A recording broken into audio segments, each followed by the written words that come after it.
The next thing, you didn't ask this one, but the people say Wahhabi. Catch yourself before you say that. Stop yourself. The other word I told you is the Arabic word, so is this. It means to bestow, to give. Al-Wahhab, if you say Al-Wahhab, you must be very careful now. You just said Allah's name. Allah is Al-Wahhab. He is the bestower, the ultimate bestower. So you don't take Allah's name and play with it like that. What really happened over 200 years ago, there was a student of knowledge who memorized the Quran when he was not even a teenager yet.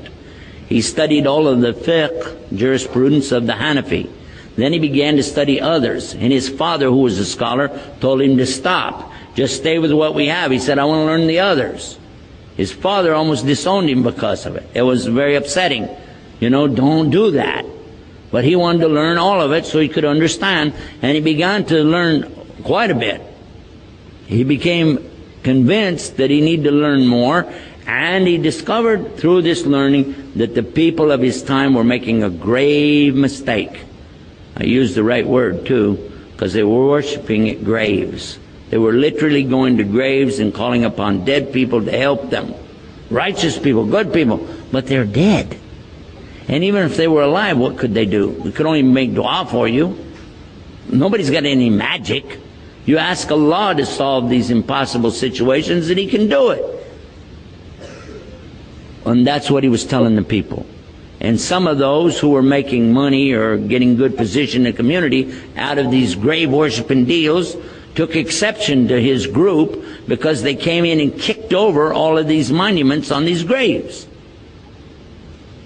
And of course they had no evidence to support what they did, so instead of dealing with the rationale of why don't you look at what you're doing is wrong, instead they labeled his followers as Wahhabi. Why?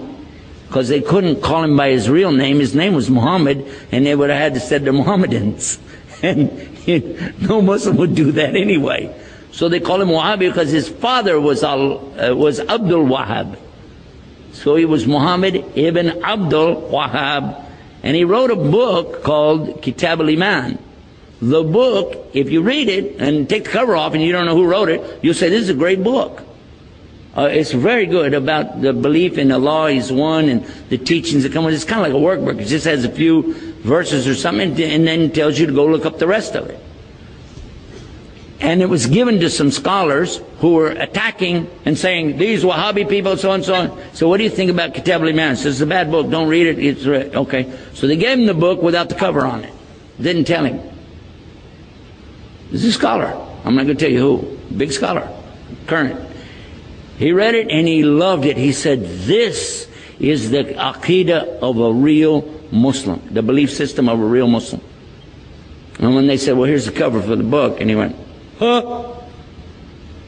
And he said, astaghfirullah, I made a mistake. Big mistake. All of us need to understand that whenever somebody doesn't want to admit their mistake, it's a lot easier to point and say, he's a Wahhabi. They're so-and-so. They're such and such. Rather than admit what? And we're going to go back and look again at what we said in our speech. The king has no clothes. Ooh. All of us make mistakes. Just admit it. What is the big deal? Only Allah is free of mistakes.